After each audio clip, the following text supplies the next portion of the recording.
The history books will tell you the Cold War was a period of tension that ended peacefully. They will tell you that two superpowers stared each other down for 4 decades and somehow found the discipline to walk away. That version of history is not exactly wrong, but it is almost entirely incomplete. What the books leave out is the machinery. The architecture of response, the automated triggers, the sealed contingency documents, the standing orders that existed independently of any president, any general, any human being capable of second-guessing them. The Cold War was not a standoff held together by wisdom. It was a standoff held together by luck, by accident, by the random failures of systems that were designed to never fail. And the most unsettling part is not that the war almost happened. The most unsettling part is how many times it nearly did, and how few people were in a position to stop it. There is a version of the Cold War that most people carry in their heads. It involves 2 men in suits, speaking carefully at summits, trading measured threats through diplomatic channels. It involves protests and policy and the occasional televised address. But behind all of that, running parallel to every negotiation and every press conference, there were plans. Not metaphorical plans, not strategic ambitions. Actual operational documents, updated regularly, reviewed by committees, rehearsed in simulations, and ready to execute with or without the men in suits. 29 of those plans form the architecture of what the Cold War actually was beneath its public surface. Not 29 ideas, 29 operational frameworks, each one a version of a war that was ready to begin the moment certain conditions were met. The first of these plans was not born from aggression. It was born from fear. In the immediate aftermath of the Second World War, American military planners faced a situation they had not anticipated. The Soviet Union, which had been an ally against fascism, had not demobilized. Its armies remained in the field, its political apparatus was expanding westward, and the United States, which had just fought the most destructive war in human history, was facing enormous domestic pressure to bring its soldiers home. The asymmetry was stark.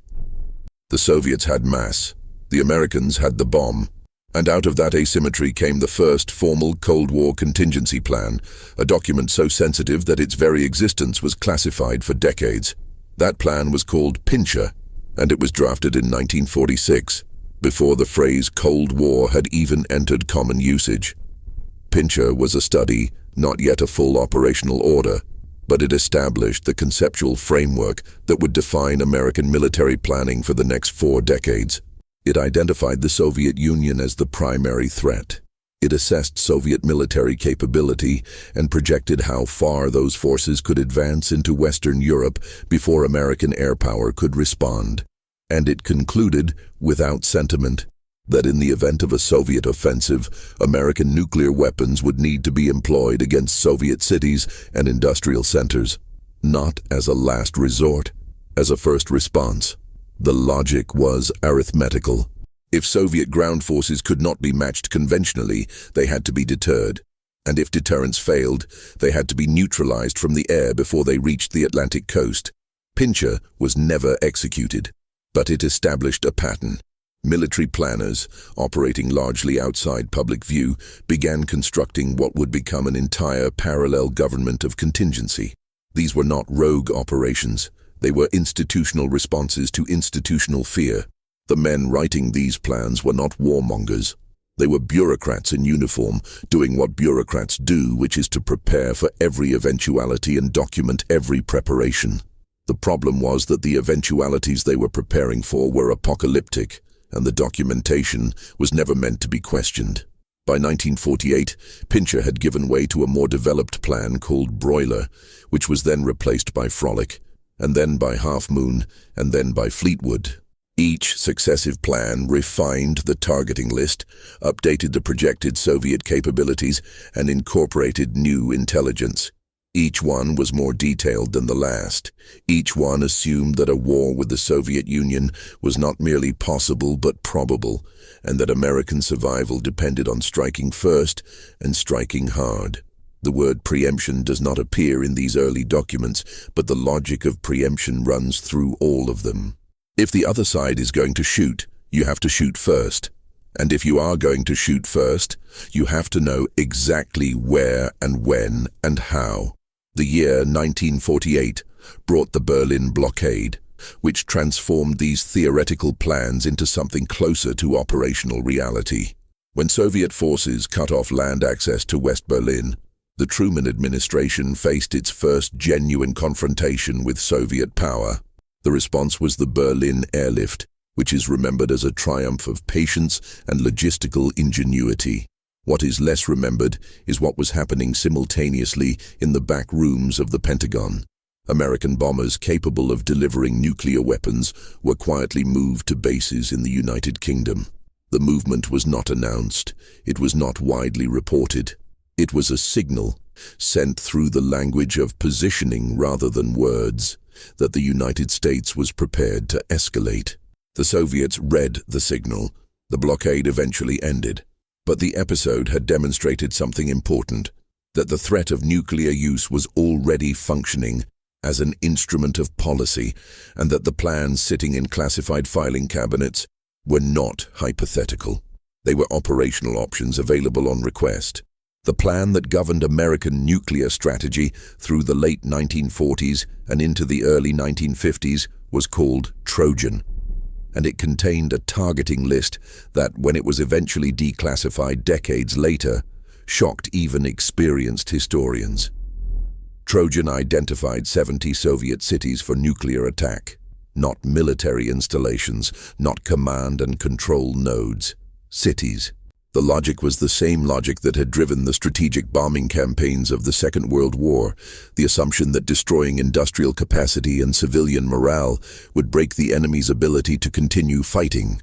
The men writing these plans had lived through Dresden and Tokyo and Hiroshima. They had absorbed the lesson that modern warfare was total, that the distinction between combatant and civilian had been erased by industrial-scale violence. They applied that lesson to the next war with clinical precision. What is important to understand about Trojan and its successors is not that they were monstrous, though a reasonable person might describe them that way. What is important is that they were normal. They were the routine output of institutional processes staffed by normal people doing normal jobs. The men who wrote the targeting lists went home to their families at night. They attended church on Sundays. They coached their children's baseball teams, and on Monday morning they came back to the office and updated the list of cities scheduled for destruction. This is what the Cold War actually was at its administrative core. Not grand confrontation, not ideological struggle. A vast, procedural management of catastrophic potential conducted by people who had been trained to treat catastrophe as a planning variable. The early 1950s brought a new administration and a new strategic framework. Eisenhower, who had commanded the largest amphibious invasion in history and understood the cost of conventional warfare better than almost anyone alive, was deeply uncomfortable with the financial burden of maintaining large standing armies. His answer was something called the New Look, and it rested on a concept that his Secretary of State articulated with memorable bluntness as massive retaliation. The idea was simple. If the Soviet Union or any Soviet proxy attacked American interests anywhere in the world, the United States reserved the right to respond with nuclear weapons at a time and place of its choosing. Conventional warfare was expensive. Nuclear weapons were cheap. The threat of nuclear response could substitute for the cost of conventional defense. The military plans that emerged from the New Look doctrine were considerably more elaborate than their predecessors. The most significant was something called the Single Integrated Operational Plan, which entered service in 1960 and represented a genuine watershed in the history of military planning. The PSYOP, as it was known, was not a plan. It was a system. It integrated the targeting requirements of the Air Force, the Navy, and the Army into a single coordinated strike package that could be executed on a defined timeline after a presidential order. It assigned specific weapons to specific targets. It calculated blast radii and fallout patterns. It specified the sequence in which different target categories would be struck, and it estimated with bureaucratic precision the expected casualties. The first version of the PSYOP assumed that in a general nuclear war, American forces would strike the Soviet Union, China, and all Warsaw Pact countries simultaneously with every available nuclear weapon. Every available weapon. The casualty estimates that accompanied the plan were presented to President-elect Kennedy in a briefing shortly before his inauguration. Kennedy, who had served in the Pacific during the Second World War and had a reasonably strong stomach for difficult realities, reportedly left the briefing visibly shaken. The numbers were not presented as worst-case projections. They were presented as expected outcomes. The expected death toll from executing the PSYOP was in the hundreds of millions. The briefers presented this information with the same tone they would have used to discuss a logistics report. The PSYOP was not a plan for winning a war. It was a plan for conducting one. The distinction matters enormously. To win a war, you need to achieve objectives.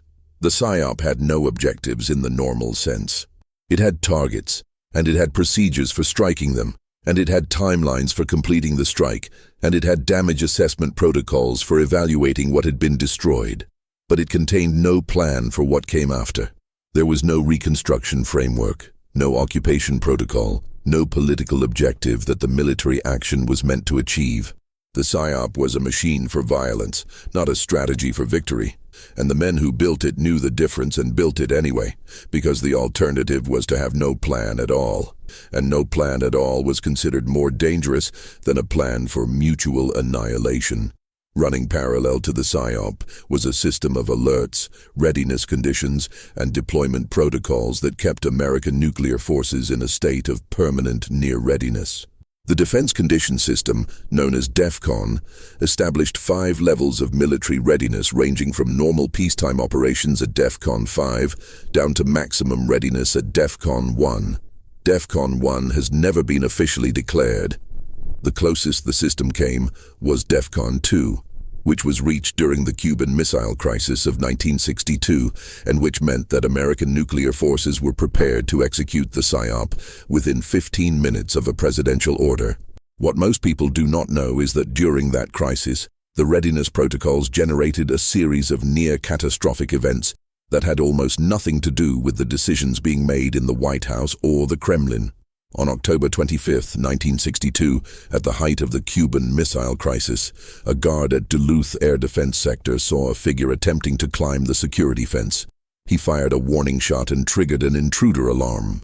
The alarm was connected by telephone lines to a network of other bases in the region, and through a wiring error, the alarm that sounded at Volk Field Air National Guard Base in Wisconsin was not the intruder alarm, but the klaxon that signaled nuclear war.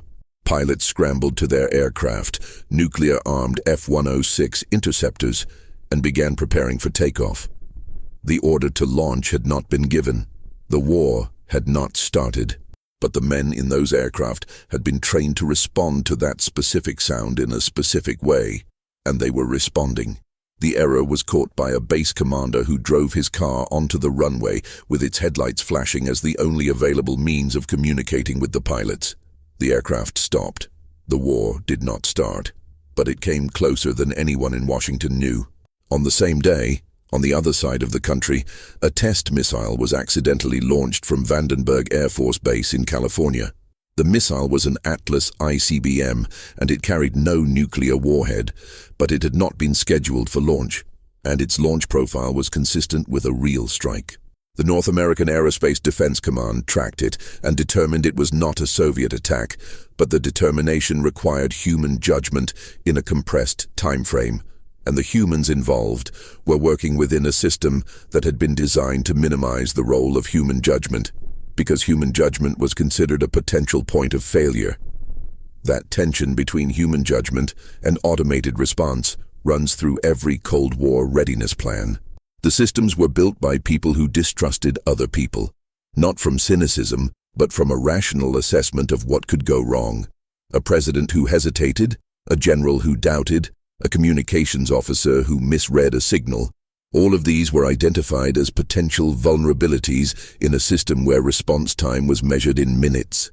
The solution was to reduce the number of decisions that required human input, to build systems that could recognize certain conditions and respond automatically, to create, in effect, a machine that could start a war on its own if the humans who were supposed to start it were unavailable or incapacitated.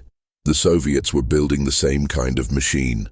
In the 1980s, the Soviet Union developed and deployed a system called Perimeter, which Western analysts would eventually call Dead Hand. Perimeter was a semi-automatic nuclear control system designed to ensure that the Soviet Union could launch a retaliatory strike even if its leadership had been destroyed in a first strike. The system worked by monitoring for signs of nuclear detonations on Soviet territory. If it detected those signs, and if it could not reach authorized commanders through normal communication channels, it was designed to automatically authorize and execute a full nuclear salvo. The system did not require human beings to make the decision to launch. It required human beings to make the decision not to launch, which is a fundamentally different thing, and which assumes that the humans are alive and reachable and capable of making that decision under the conditions that would exist after a nuclear first strike. Perimeter was not widely known in the West until the late 1980s, and it was not publicly confirmed until after the Cold War ended. Its designers understood that it was a terrifying system. That was the point. The deterrent value of the system depended on the other side knowing that it existed, which created a paradox. A system designed to prevent war by guaranteeing retaliation was only effective if the potential attacker knew about it. But publicizing its existence also communicated the degree to which Soviet nuclear strategy had been delegated to automated systems. When American analysts finally understood what Perimeter was, the reaction was not horror exactly. It was recognition. Because the Americans had been building systems with similar logic, though generally less automated, for years. The American equivalent was not a single system, but a collection of protocols and delegation authorities that, taken together, achieved a similar result. The most significant was the authority granted to certain military commanders to use nuclear weapons without a direct presidential order under specific defined circumstances. This authority, known as pre-delegation, was established in the Eisenhower years and has never been fully rescinded or fully disclosed. The circumstances under which it could be invoked were classified. The commanders to whom it was delegated were classified. The weapons to which it applied were classified. What is known, from documents that have been partially declassified over the decades, is that pre-delegation existed, that it covered scenarios in which presidential authority was unavailable, and that it represented a deliberate decision to accept the risk of unauthorized nuclear use as the price of ensuring that the Soviet Union could not decapitate American command and control and thereby prevent retaliation. The logic is clear. The implications are not. Pre-delegation meant that at certain points in the Cold War, certain American military commanders had the legal authority to initiate nuclear warfare, not in defiance of the chain of command, under it, in accordance with standing orders that had been signed by the president and delegated downward. This was not a system out of control, it was a system in control of itself, which is a distinction that offers limited comfort when the outcome of a miscalculation is measured in megatons. One of the most detailed Cold War readiness frameworks was something called Operations Plan 465, a NATO war plan developed in the mid-1960s that governed the alliance's response to a Soviet conventional attack in Europe. The plan assumed that Soviet and Warsaw Pact forces would achieve significant initial advances before NATO could mount an effective conventional defense. It assumed that within days, and possibly hours, of the opening of hostilities, NATO commanders would face a choice between tactical nuclear use and territorial loss of a scale incompatible with the alliance's survival. The plan incorporated specific thresholds, points at which the military situation would be considered sufficiently critical to justify requesting authorization for nuclear use. The tactical nuclear weapons available to NATO in the 1960s numbered in the thousands. They included artillery shells, short-range missiles, air-delivered bombs, and demolition munitions that could be emplaced on bridges and mountain passes and detonated to deny them to advancing forces. The smallest of these weapons had yields measured in the hundreds of tons rather than the thousands of tons of the strategic arsenal. But they were still nuclear weapons, and their use would have crossed a threshold that, once crossed, no one had a clear plan for managing. The concern, articulated by analysts and largely ignored by planners, was that tactical nuclear use would inevitably escalate to strategic nuclear exchange, because neither side could guarantee that the other would interpret tactical use as limited rather than as the opening move of a full exchange. This concern generated a second track of planning, focused not on how to fight a nuclear war, but on how to keep one from escalating once it had started. The documents produced by this effort are among the most revealing artifacts of Cold War institutional culture, because they reveal the degree to which responsible officials understood the risks they were managing and chose to manage them anyway. One such document, a study produced for the Office of the Secretary of Defense in the early 1970s, concluded that once nuclear weapons were used in a European conflict, the probability of escalation to strategic exchange was so high as to be effectively certain under most plausible scenarios. The document recommended that this finding be incorporated into operational planning. It was largely disregarded. The Cuban Missile Crisis generated not just immediate near misses, but a long-term institutional response that reshaped Cold War readiness planning in significant ways. The crisis had demonstrated, among other things, that communication between the superpowers was dangerously slow and prone to misinterpretation. During the 13 days of the crisis, messages between Washington and Moscow traveled by telegraph and required hours to transmit and receive. In a situation where decisions were being made hour by hour, this delay was identified as a critical vulnerability. The response was the establishment of the Washington-Moscow Direct Communications Link in 1963, which became known as the Hotline. The hotline is almost universally misremembered as a red telephone. It was not a telephone. It was a teletype machine, chosen specifically because teletype produced written records that could be reviewed and carefully translated, unlike voice communications, which introduced the possibility of misunderstanding or misrepresentation. The hotline was a recognition that even in the most extreme circumstances, there was value in slowing down, in giving both sides time to think before responding. It was also a recognition of something that the readiness plans almost never acknowledged, that the men on the other end were not abstractions. They were people, operating under pressure, capable of mistakes, and capable of reason. The hotline was used during several Cold War crises, including the 1967 Arab-Israeli War and the 1971 India-Pakistan War, situations where superpower clients were fighting and there was risk of direct confrontation. Each use of the hotline demonstrated that direct communication was more effective than the formal diplomatic channels that had been the primary means of superpower interaction.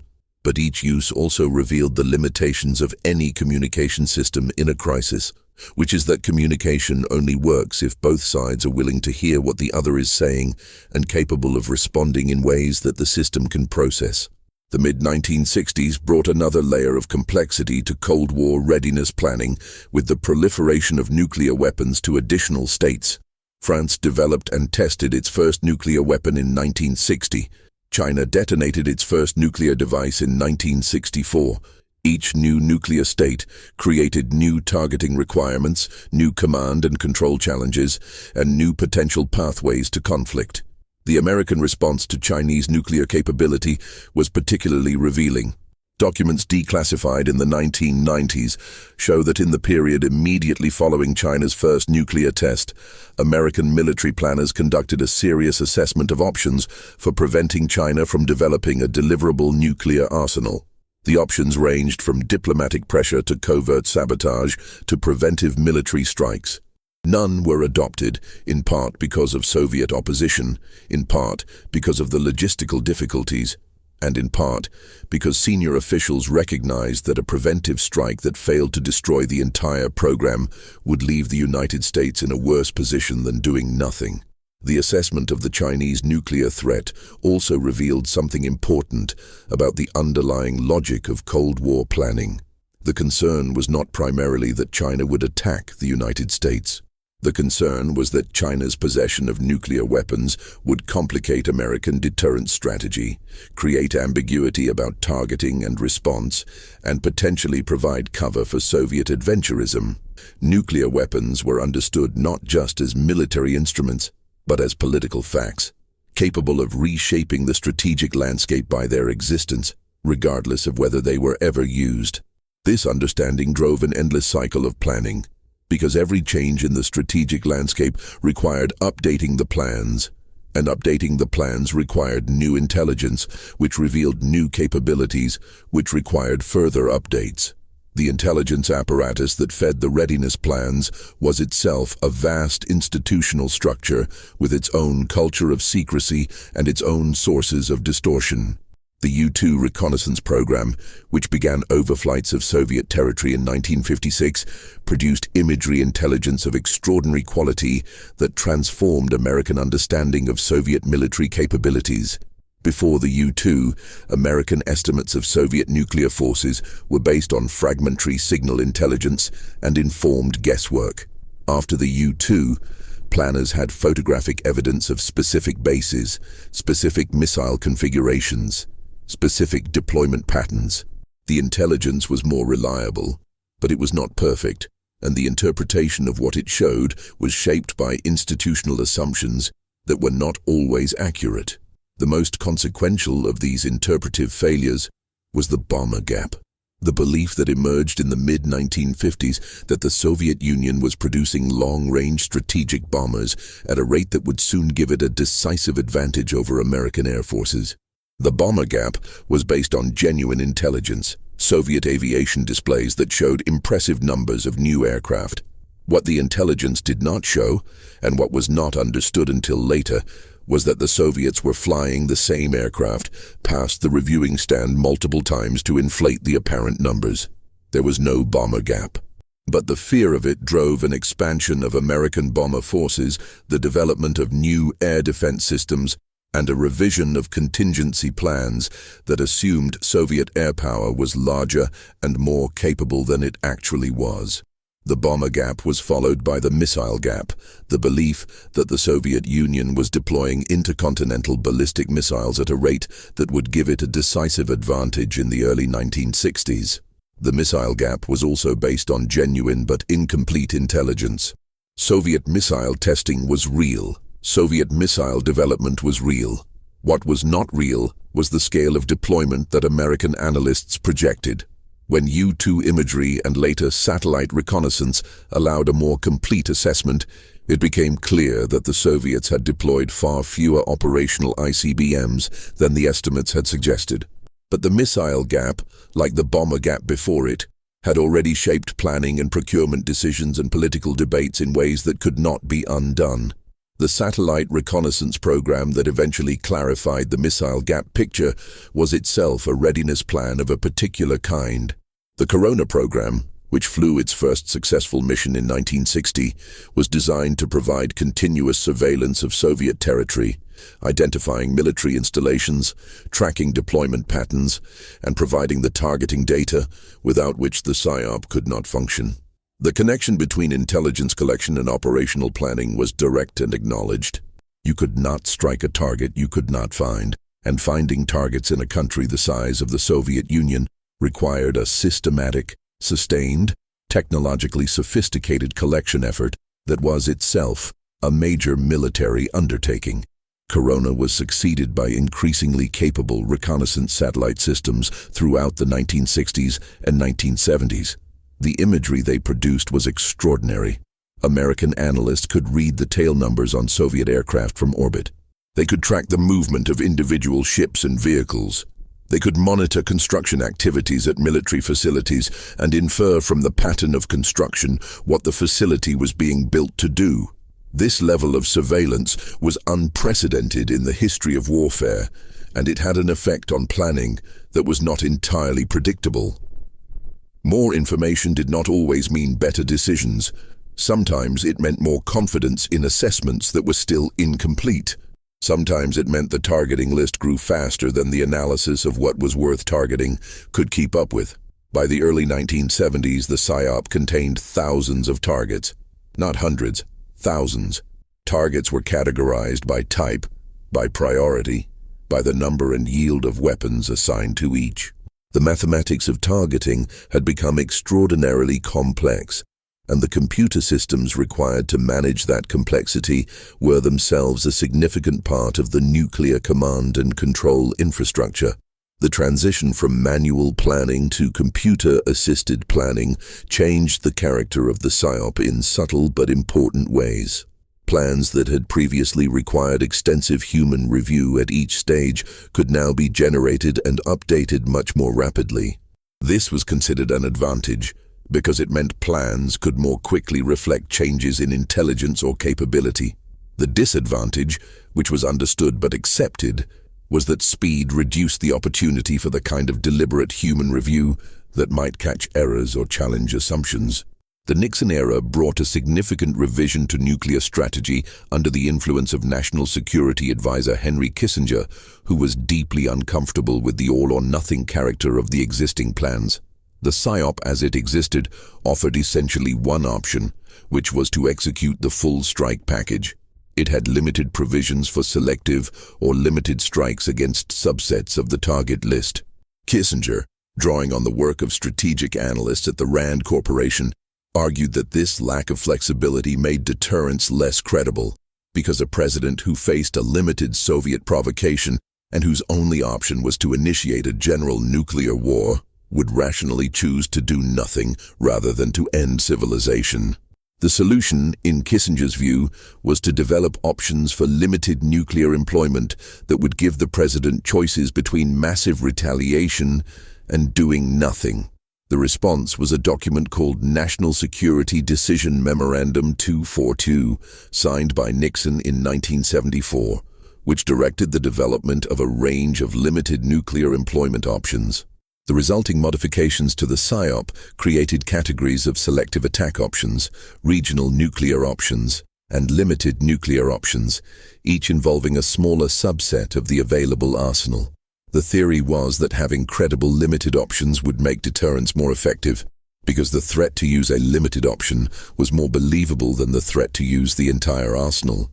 The critics of this approach, and there were many, argued that limited nuclear options were an illusion, that any use of nuclear weapons would inevitably escalate to full exchange, that planning for limited nuclear war created the dangerous impression that nuclear war could be controlled and limited, when in fact it could not. The argument was never resolved because the war never happened, and the question of whether limited nuclear use would inevitably escalate remained theoretical. But the planning for limited options continued through the Carter and Reagan administrations, each of which added further refinements and further categories to what had become an extraordinarily complex menu of nuclear employment options. The Carter administration's contribution to Cold War readiness planning was Presidential Directive 59, signed in 1980, which articulated a strategy of countervailing, the idea that the United States needed to be able to match Soviet capabilities at every level of conflict, including the level of prolonged nuclear war. PD 59 represented a significant shift in declared strategy because it openly acknowledged that American planning included scenarios for fighting a nuclear war over an extended period, not just executing a single spasm of violence and hoping for the best. The directive directed military planners to develop options for attacking Soviet political and military leadership, for destroying Soviet nuclear forces both before and after they had been launched, and for maintaining the capability to continue fighting for weeks or months after a nuclear exchange had begun. PD 59 was developed in the context of growing concerns about Soviet military doctrine. American analysts had concluded, based on captured documents and defector testimony, that Soviet military planning treated nuclear war not as an apocalyptic endpoint, but as an extreme version of conventional warfare, a form of conflict that could be prepared for, conducted according to operational principles, and potentially won. If the Soviets were planning to fight and win a nuclear war, the argument went, then American deterrence strategy had to be capable of matching that ambition, or the Soviets would believe they had a military advantage they could exploit. Whether the Soviet assessment was accurate is a question that historians continue to debate. Soviet military doctrine was more nuanced and internally contested than the American analysis suggested. Soviet generals and political leaders were not uniformly confident that nuclear war was winnable. Many of them, including some of the most senior figures in the Soviet military establishment, believed nuclear war would be catastrophic for both sides and worked within their system to prevent it. But the institutional mechanisms of Cold War planning did not allow for nuanced assessments of adversary intent. Planning had to assume the worst, because planning for anything less than the worst left you unprepared if the worst actually happened. The Reagan administration intensified every dimension of Cold War readiness planning. Military spending increased dramatically. New weapon systems were developed and deployed. The strategic debate over nuclear doctrine became more explicitly adversarial. Reagan himself was genuinely alarmed by what he learned about the existing war plans when he took office. The briefings he received on the PSYOP and its casualty projections affected him deeply, and they contributed to his eventual support for arms control negotiations and his openness to dialogue with Soviet leaders. But in the early years of the Reagan administration, the posture was confrontational, and the plans were updated and expanded to reflect that posture. The early 1980s produced a series of crises and near misses that, taken together, represent the most dangerous period of the Cold War after the Cuban Missile Crisis. They are less well known because they were not visible in the way the Cuban Missile Crisis was visible. There were no televised presidential addresses, no naval quarantines, no aerial photographs of missile installations shown to the public. The dangers were procedural and technical and bureaucratic, embedded in the systems themselves rather than visible at the level of political leadership. In September 1983, a Soviet early warning satellite reported that 5 American intercontinental ballistic missiles had been launched toward the Soviet Union. The report was generated by the satellite's infrared sensors, detecting what they interpreted as rocket exhaust signatures from American missile fields. The officer on duty in the Soviet Early Warning Center, a lieutenant colonel named Stanislav Petrov, was responsible for relaying the warning to senior military commanders, who would then contact the Soviet leadership. Petrov, instead, decided to wait. His reasoning was partly intuitive and partly analytical. The satellite system was known to have occasional malfunctions. The scenario it was reporting, a limited American strike of only 5 missiles, did not match what Petrov understood about American nuclear doctrine, which called for massive preemptive strikes rather than limited salvos. And the ground-based radar systems that were supposed to confirm incoming missiles had not corroborated the satellite warning. Petrov's decision to classify the warning as a false alarm rather than relay it as a genuine attack report was a personal decision made under extraordinary pressure, in violation of the protocols he was supposed to follow. The protocol said to report the warning. Petrov did not report it. The missile launch that the satellite detected never happened. The satellite had been confused by an unusual alignment of sunlight reflecting off high-altitude clouds in a way that mimicked the infrared signature of missile exhaust. The system had failed to recognize the scenario because the scenario had not been anticipated in its design parameters. If Petrov had followed his protocols, if he had been a different kind of person, or if he had been having a different kind of day, the warning would have reached Soviet leadership at a moment when tensions were already elevated and American-Soviet relations were at their lowest point since Cuba. What would have happened next is a question that has no certain answer. 3 weeks after Petrov's false alarm, in October 1983, NATO conducted a large-scale military exercise called Able Archer 83. The exercise was designed to simulate the transition from conventional to nuclear warfare in a European conflict. It involved realistic command and communications procedures, encrypted communications at the highest levels, and participation by senior political figures in roles that simulated wartime leadership. From the outside, from the perspective of Soviet intelligence services monitoring NATO communications and activities, Able Archer 83 was indistinguishable from the actual preparations for a nuclear strike. Soviet intelligence agencies had been warning for years that NATO might use a military exercise as cover for an actual attack, a strategy of deception that the Soviets themselves employed in their own planning. When Able Archer 83 began, Soviet military intelligence assessed it as a possible preparation for genuine hostilities. Soviet nuclear forces in Eastern Europe were placed on heightened alert. Some units were moved to higher readiness states. The level of concern within the Soviet military establishment was, by the accounts of those who were later able to review the relevant documents, genuinely alarming. The exercise ended. The alert stood down. The war did not start.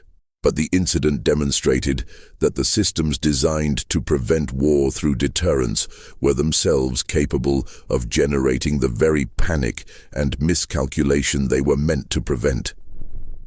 The intelligence community's assessment of the Soviet reaction to Able Archer 83 was eventually summarized in a document called the Ryan Report, which concluded that the Soviet leadership had genuinely feared an American first strike during the exercise. This assessment reached Reagan and contributed to a measurable softening of his public posture toward the Soviet Union. The confrontational language that had characterized his first term gave way to expressions of interest in dialogue. The shift was real, though it was also strategic, and it occurred within a planning framework that had not fundamentally changed. The nuclear command and control systems of both superpowers continued to evolve throughout the 1980s in response to the growing sophistication of the other side's capabilities. The American system was built around the concept of assured destruction, of the Soviet ability to launch a second strike, which required maintaining the ability to strike Soviet nuclear forces before they could be launched. This was a targeting requirement that created enormous pressure to develop the intelligence and precision needed to destroy hardened Soviet missile silos, and it created a corresponding pressure on the Soviet side to protect those silos or to develop launch doctrines that got the missiles out before they could be destroyed. The Soviet response to the threat of American counterforce targeting was an operational doctrine called launch on warning, which held that Soviet missiles would be launched upon confirmed warning of an incoming American strike before the American warheads arrived. Launch on warning required the entire Soviet early warning and command and control system to function correctly under the most stressful conditions imaginable, within minutes, with incomplete information, under the assumption that the information being received was accurate, rather than the product of a technical malfunction. The doctrine was developed because the alternative, riding out an American first strike and launching on impact, was considered likely to result in the destruction of a significant fraction of the Soviet land-based missile force. It was a rational response to a genuine threat. It was also a system that was approximately as robust as its weakest component, and its weakest components were its most stressed ones. The American nuclear submarine force represented a different dimension of Cold War readiness planning, one that operated in near total isolation from the political and diplomatic events happening on the surface. American ballistic missile submarines spent months at a time submerged, maintaining radio silence, tracking their position by inertial navigation, and carrying warheads sufficient to destroy every major city on multiple continents.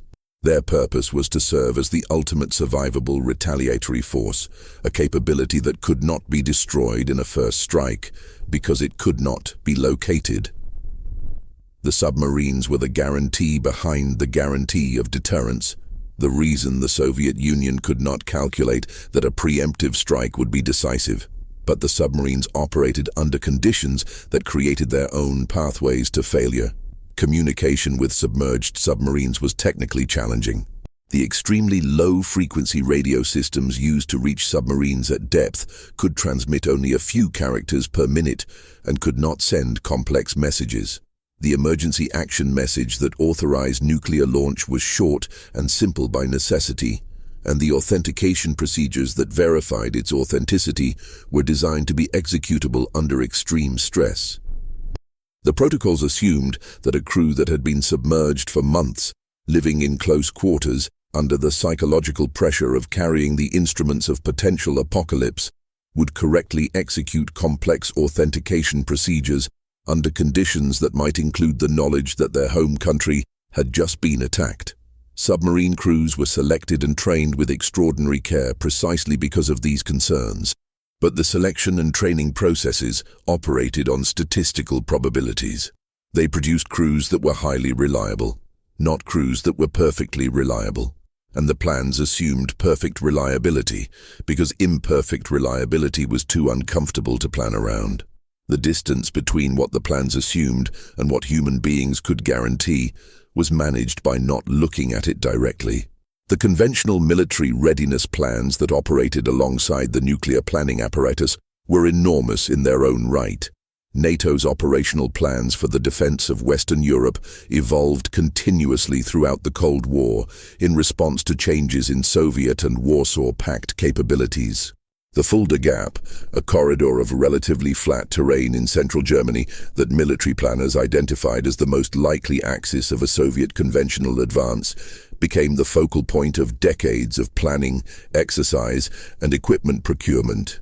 American, British, West German, and other NATO forces deployed to the region in massive numbers and trained extensively for the specific terrain and operational conditions they would face. The operational plans for the Fulda Gap assumed that Soviet and Warsaw Pact forces would achieve significant initial advances despite NATO's best efforts. They assumed that NATO forces would conduct a fighting withdrawal, trading space for time, attempting to slow the Soviet advance, while reinforcements were flowed in from the United States and other NATO nations.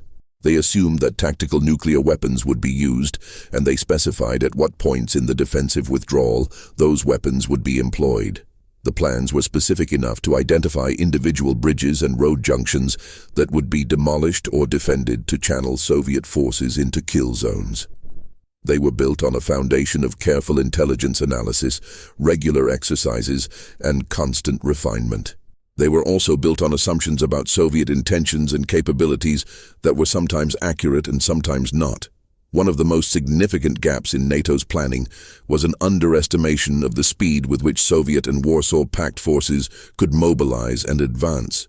The Warsaw Pact's operational doctrine, which was based on the concept of operational maneuver groups, called for deep, penetrating attacks by fast-moving armored forces that would bypass and isolate NATO defensive positions rather than attacking them frontally. This doctrine was partially understood by NATO intelligence, but its full implications were not incorporated into planning until relatively late in the Cold War. Earlier plans assumed a more methodical Soviet advance that would give NATO more time to organize its defenses. The later recognition that the Soviets might advance faster than the plans assumed led to significant revisions in NATO operational planning and to accelerated procurement of anti-armor systems. The Carter and Reagan administrations also developed plans for what was called horizontal escalation, the concept that in the event of a Soviet attack in Europe or elsewhere, the United States might respond not only in the area of the attack, but by striking Soviet interests in other regions. The theory was that the Soviet Union had vulnerabilities in the Third World, in Afghanistan, in Cuba, in the Persian Gulf, that could be exploited to impose costs and divert Soviet attention from the primary theater. Horizontal escalation was a planning concept more than an operational plan, but it contributed to a broader pattern of readiness that extended American military commitments across multiple theaters simultaneously. The Persian Gulf was a specific focus of Carter-era planning following the 1979 Soviet invasion of Afghanistan. The Carter Doctrine, announced in the 1980 State of the Union address, declared that the United States would treat any attempt by an outside force to gain control of the Persian Gulf region as an assault on the vital interests of the United States and would respond with any means necessary, including military force. The military planning that followed this declaration required the development of what became the Rapid Deployment Joint Task Force. a new military organization designed to project conventional military power to the Gulf region on short notice. The force existed before the infrastructure to support it did. Plans were written for contingencies that assumed basing rights, prepositioning of equipment, and logistical arrangements that had not yet been established. The gap between what the plans assumed and what the military could actually do in the early 1980s was significant, but the plans existed, and the military began working to close the gap. The Middle East also figured in another dimension of Cold War readiness planning that is rarely discussed in the standard histories. Israel's nuclear program, which the United States had long been aware of and had chosen not to publicly acknowledge, created a complex set of planning requirements. American military planners had to account for the possibility that a regional conflict involving Israel might result in Israeli nuclear use, which would create pressure for American involvement, which could in turn create pressure for Soviet involvement on the other side. The scenario was not hypothetical in the abstract. The 1973 Arab-Israeli War had included at least one moment when Israeli leaders appear to have authorized preparations for nuclear weapons employment in response to early Arab military successes. The American government was aware of this in real time, and it shaped the emergency airlift of conventional military supplies to Israel that occurred during the war. The logic was that providing Israel with conventional weapons would reduce the pressure for Israeli nuclear use, which would reduce the risk of superpower escalation. It was crisis management conducted through supply chains, and it required a level of institutional coordination that would not have been possible without the planning infrastructure the Cold War had built. The intelligence community's role in Cold War readiness planning extended beyond providing targeting data and capability assessments. Intelligence agencies were also responsible for monitoring the other side's readiness indicators, the signals that might indicate whether the Soviet Union was preparing to attack. This was a function called indications and warning, and it required analysts to maintain continuous watch on a large number of specific indicators: military activities, communications patterns, logistics movements, leadership behaviors, that together would constitute a pattern consistent with attack preparations.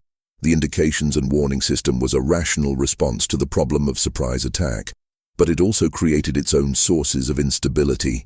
Because American planners knew what indicators Soviet analysts would be watching for on the American side, there was an incentive during crises to suppress those indicators, to avoid activities that might be interpreted as attack preparations in order to prevent inadvertent escalation. But suppressing indicators also meant suppressing some activities that were legitimate defensive preparations, which reduced readiness at precisely the moments when readiness might be most important. The logic of crisis management thus pointed in opposite directions simultaneously, toward suppressing signals that might alarm the other side, and toward maintaining the readiness that would be needed if the other side attacked despite reassuring signals. The development of precision-guided munitions and advanced conventional weapons in the 1970s and 1980s added another dimension to Cold War readiness planning. The concept that became known as the Emerging Technologies Initiative under Defense Secretary Caspar Weinberger and operational concepts like air-land battle envisioned using highly accurate conventional weapons to strike deep into Soviet territory, attacking second-echelon forces and logistics in ways that had previously required nuclear weapons. This raised a question that planners debated extensively: whether the Soviet Union would be able to distinguish between a conventional deep strike and a nuclear first strike. If it could not, if American precision conventional strikes looked like the opening phase of nuclear attack from the Soviet perspective, then conventional escalation might trigger nuclear response. The debate was never resolved because the war never started, and the question of how Soviet leaders would interpret American actions in the fog of a real conflict remained open. The command and control systems that both superpowers developed over the course of the Cold War became progressively more sophisticated and progressively more automated. The automation was a rational response to the speed requirements of nuclear warfare. Missiles flew fast. The time between detection and impact was short. Human decision-making processes could not function at the speed the systems required. The response was to automate more of the decision chain, to reduce the number of steps that required human input, to create systems that could process information and generate options, and in some cases take actions without waiting for human authorization. The Americans built an elaborate network of early warning sensors, processing facilities, and command centers connected by redundant communication systems designed to survive nuclear attack. The North American Aerospace Defense Command, established in 1958, was responsible for monitoring North American airspace and providing warning of air attack. Its underground headquarters at Cheyenne Mountain in Colorado, blasted out of solid granite and mounted on enormous shock absorbers, was designed to survive near-miss nuclear detonations and continue functioning. The facilities represented an enormous investment in the premise that command and control could survive the opening phase of nuclear war. Whether it actually could was a question that could only be answered by conducting the war. The Soviet equivalent was buried even deeper and hardened even more, reflecting a somewhat different assessment of what would be required to survive an American first strike. Soviet command facilities were designed for continuity of government and continuity of military command under the assumption that American targeting would prioritize Soviet leadership. The deep bunker complexes around Moscow, some of which were not fully acknowledged until after the Cold War ended, represented a massive engineering effort in the service of a particular strategic theory that if you could survive the first strike, you could fight the second phase of the war, and if you could fight the second phase, you might be able to win it. The theory of winning a nuclear war was never universally accepted in either superpower.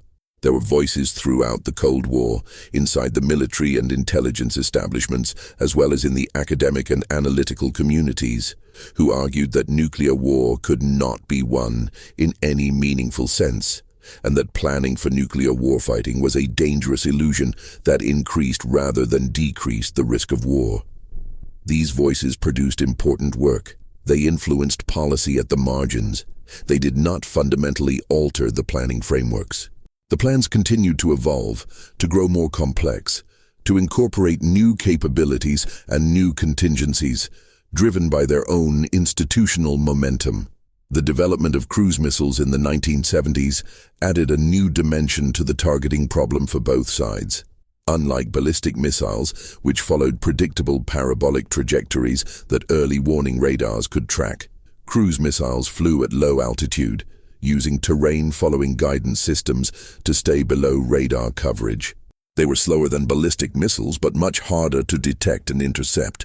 Their development required both sides to invest in new surveillance and defense systems, and it complicated the indications and warning problem, because a cruise missile attack might not be detected until it was already in its terminal phase.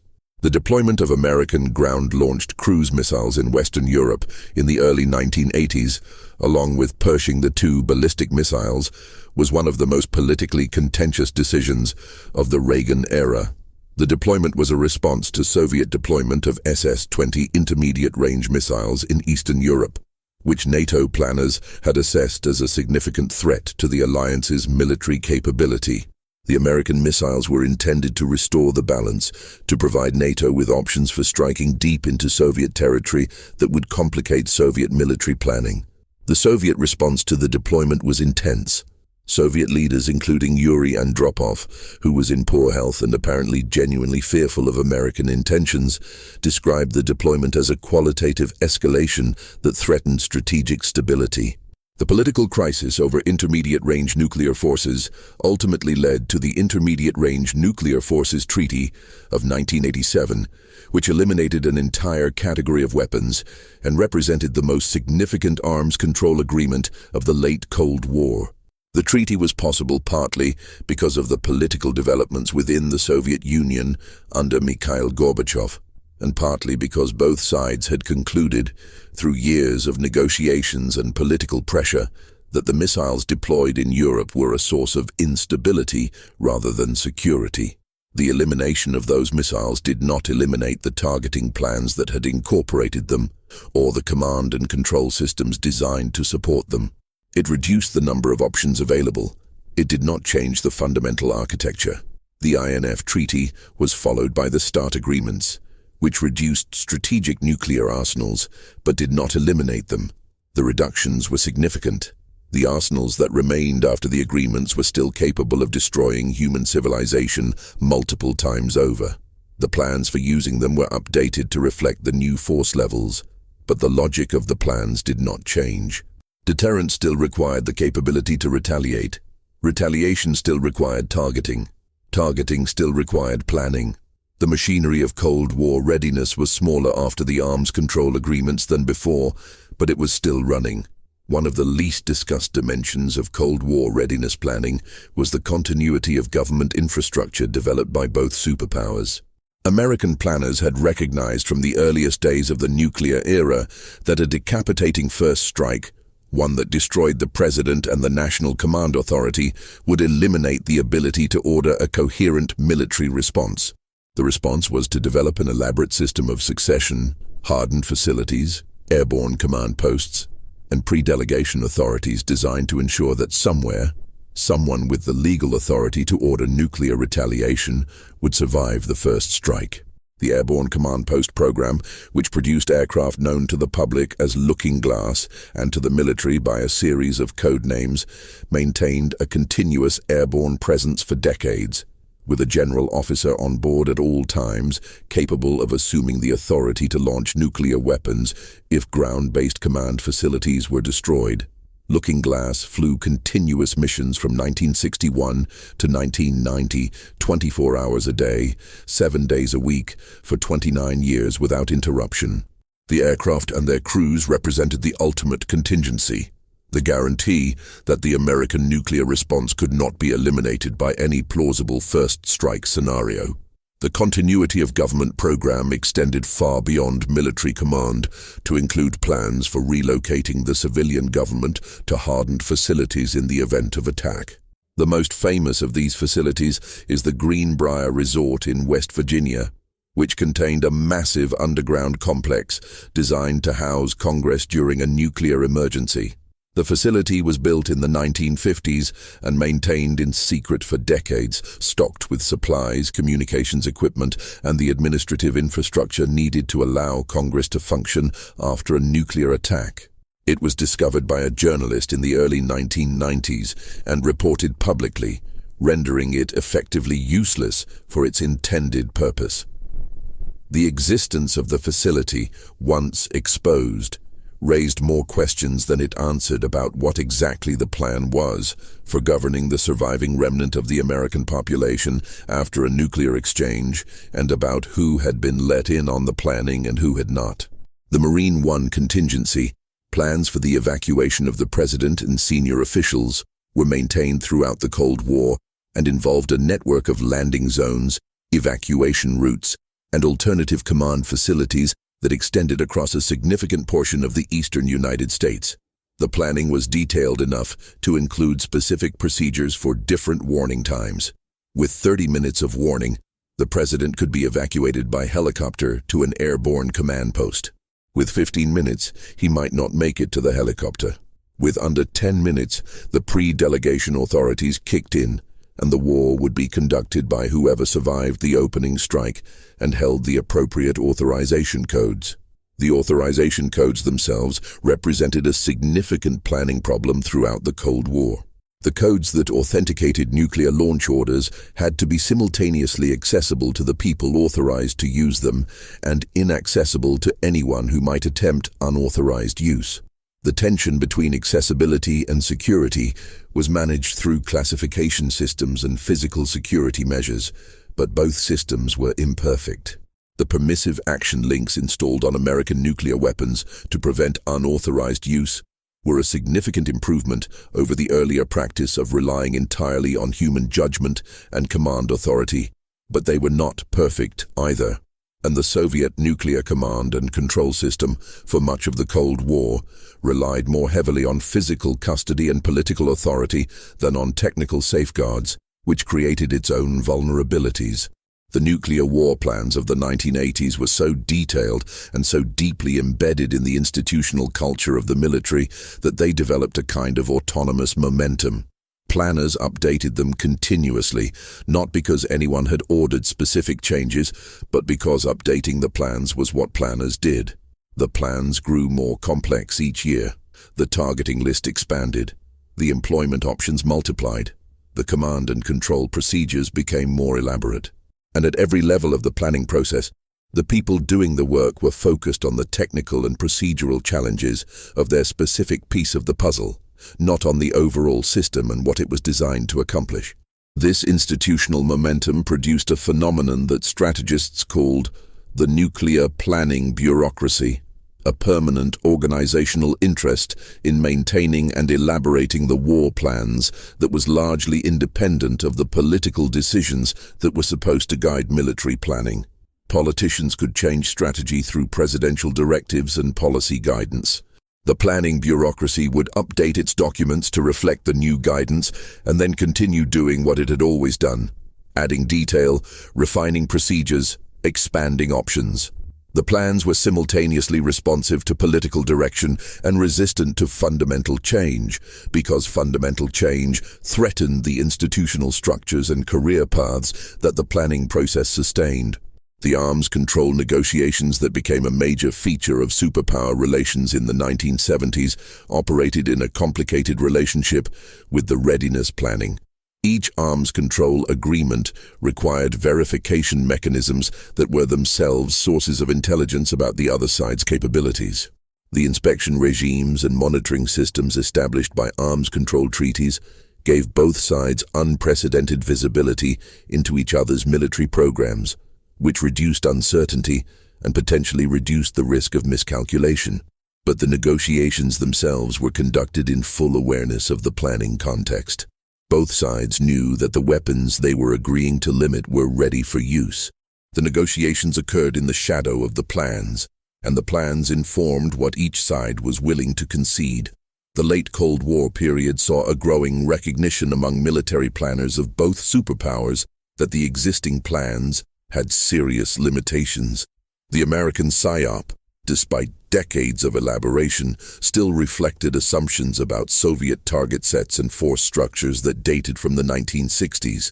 Soviet military doctrine had evolved, new capabilities had been deployed, and the relationship between nuclear and conventional forces had changed in ways that the existing plans did not fully capture.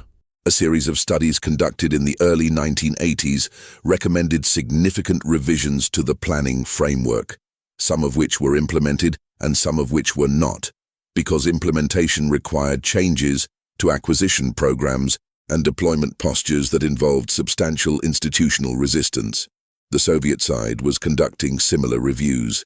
Documents that became available after the Cold War ended revealed that Soviet military planners had been increasingly aware through the 1980s that their operational plans for conventional war in Europe contained assumptions about force ratios and advance rates that were not realistic given the improvements in NATO anti-armor capability. The Soviets had conducted extensive analysis of how the introduction of American precision-guided anti-tank weapons would affect the operational performance of Warsaw Pact armored forces, and the conclusions were sobering. The plans had been revised, but the revisions had not resolved the fundamental problem, which was that the quantitative advantage in armor that Soviet planning had relied on was being eroded by qualitative improvements in NATO anti-armor systems.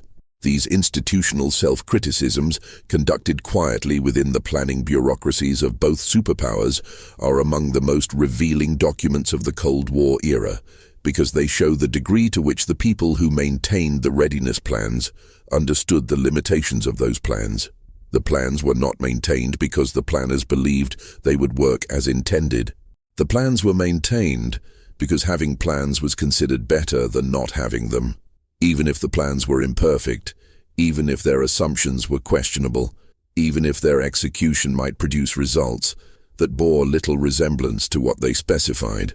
The economic dimension of Cold War readiness planning is rarely discussed, but was enormously significant. The resources devoted to maintaining nuclear and conventional readiness represented a substantial fraction of both superpowers' national output. American defense spending in the early 1980s approached 7% of gross domestic product. Soviet defense spending, which was always difficult to measure accurately, was considerably higher as a fraction of a considerably smaller economy. The resources devoted to building and maintaining the readiness plans diverted capital and labor from other uses. They shaped both economies in profound ways, and they created their own institutional constituencies, industries and workers and communities whose prosperity depended on the continuation of the threat that justified the spending. The economic burden of Cold War readiness planning was one of the factors that contributed to the eventual collapse of the Soviet system. The Soviet economy was never as large or as productive as the American economy, and sustaining military spending at the level required to compete with American military capability placed enormous strain on Soviet economic management. The decision in the 1980s to respond to the American military buildup under Reagan rather than to seek an accommodation helped exhaust resources that the Soviet system needed for other purposes. The relationship between military spending and economic collapse was not simple or linear, but it was real, and it means that the readiness plans, which were never executed as military plans, had enormous economic consequences simply by existing. One of the most consequential Cold War readiness decisions was the American deployment of intermediate-range nuclear forces in Europe, which was decided in 1979 under the Carter administration and implemented in the early 1980s under Reagan. The decision came in response to Soviet deployment of the SS-20 missile, a mobile, accurate, multiple warhead system that NATO planners assessed as a significant threat to the alliance's conventional and nuclear capabilities. The NATO response was the dual-track decision, which simultaneously offered arms control negotiations and planned for the deployment of American ground-launched cruise missiles and Pershing II ballistic missiles if negotiations failed. The Pershing II was particularly significant from a planning perspective because of its accuracy and its relatively short flight time to targets in the Western Soviet Union. American planners assessed the Pershing II as a potential counterforce weapon capable of destroying hardened Soviet command facilities. Soviet planners assessed it as a potential first strike weapon capable of destroying Soviet command and control before Soviet leaders could order a retaliatory strike. The Soviet assessment, whether or not it accurately reflected American intentions, drove a significant upgrading of Soviet launch-on-warning posture and contributed to the anxious atmosphere that characterized Soviet-American relations in the early 1980s. The Pershing II deployment and its consequences illustrate a recurring pattern in Cold War readiness planning. A capability developed for one purpose, in this case restoring what NATO perceived as an imbalance created by Soviet SS-20 deployments, would be perceived by the other side as serving a different and more threatening purpose, in this case providing a first strike capability against Soviet command and control. The perception gap between what planners intended and what adversaries perceived was a constant feature of the Cold War and a constant source of instability. Neither side had access to the other's actual planning documents. Both sides were therefore required to infer intentions from capabilities, and inferring the worst-case intention from any observed capability was the rational approach from an institutional planning perspective. The intelligence dimension of this problem was addressed through various means, including back-channel communications, confidence-building measures, and eventually formal arms control verification mechanisms. But none of these fully resolved the perception gap because the gap was ultimately a product of secrecy, and secrecy was a feature that neither side was willing to abandon completely because transparency carried its own risks in terms of revealing capabilities and planning details that could be exploited. The close of the 1980s brought a series of developments that transformed the Cold War context faster than the readiness planning infrastructure could adapt. The political changes in Eastern Europe, beginning with the Hungarian decision to open its border with Austria in 1989 and culminating in the fall of the Berlin Wall in November of that year, fundamentally altered the strategic landscape in ways that the planning documents had not anticipated. The Warsaw Pact, which had been the primary target of NATO's operational plans for 4 decades, began dissolving. The Soviet Union, which had been the organizing principle of American national security strategy since 1945, began showing signs of the internal instability that would culminate in its dissolution in 1991. The readiness plans adapted slowly to these changes. There were institutional and procedural reasons for the slowness. Intelligence assessments had to be updated, which required new collection and new analysis. Updated assessments had to be incorporated into planning documents, which required review and approval at multiple levels. Equipment and force deployments that had been configured for one set of contingencies had to be reconfigured for new ones, which required budget decisions and procurement changes. The planning infrastructure was designed to be methodical and deliberate, not rapid. Its methodical character was a virtue in stable times and a limitation in periods of rapid change. The Gulf War of 1991 provided a real-world test of some of the readiness frameworks that had been developed during the Cold War, particularly the conventional military planning for high-intensity warfare in a complex operational environment. The performance of American and coalition forces in Operation Desert Storm demonstrated that decades of readiness planning, training, and equipment acquisition had produced a conventional military capability of remarkable effectiveness. But the Gulf War also revealed limitations in planning frameworks that had been developed primarily for the European theater.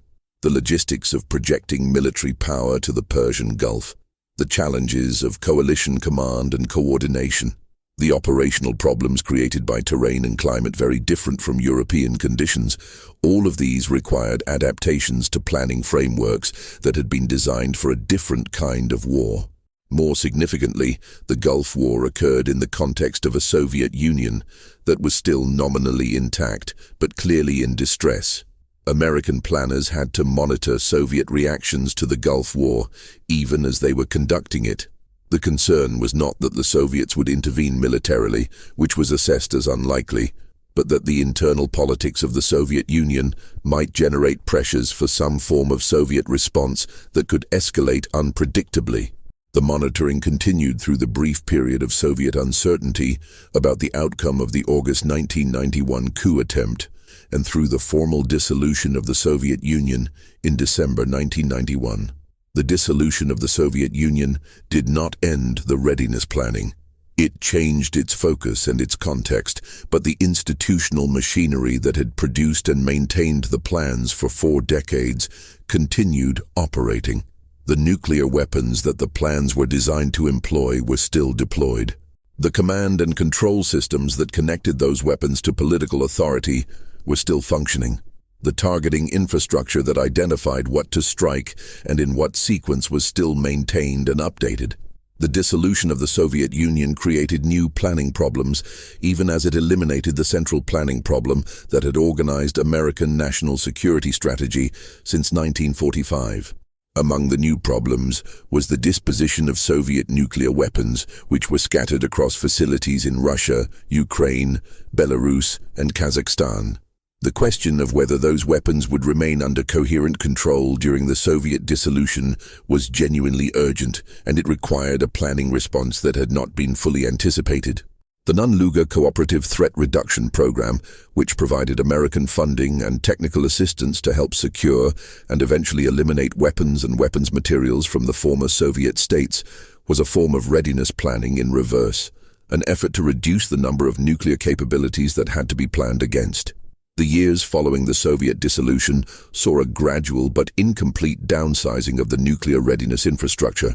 The PSYOP was redesigned and eventually renamed, though the fundamental logic of the plan was preserved. The targeting list was reduced but not eliminated. The force levels were decreased through arms control agreements but remained large. The command and control systems were maintained, updated, and in some cases modernized.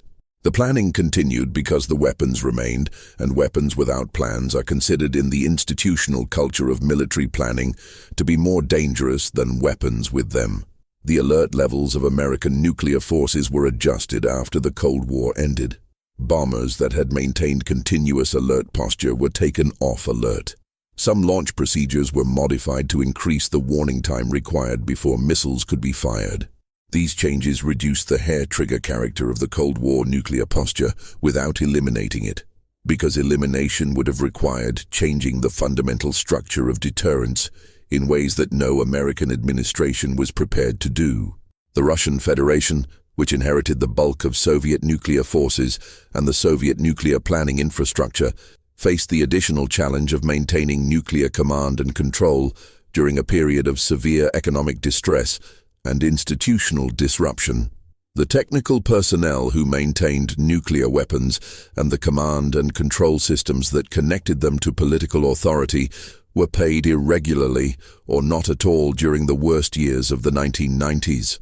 The physical security of some nuclear materials was compromised.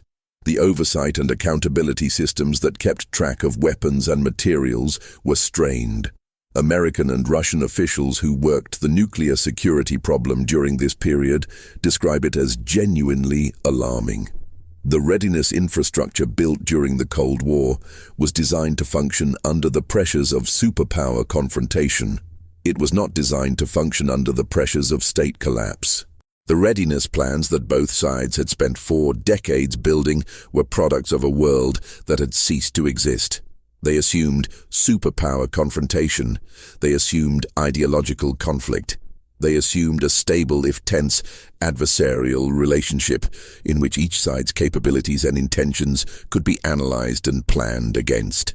The dissolution of the Soviet Union removed the organizing principle that had given the plans their coherence, but it did not remove the plans themselves, or the weapons the plans were designed to employ, or the command and control systems designed to direct those weapons, or the institutional cultures that had grown up around maintaining all of it.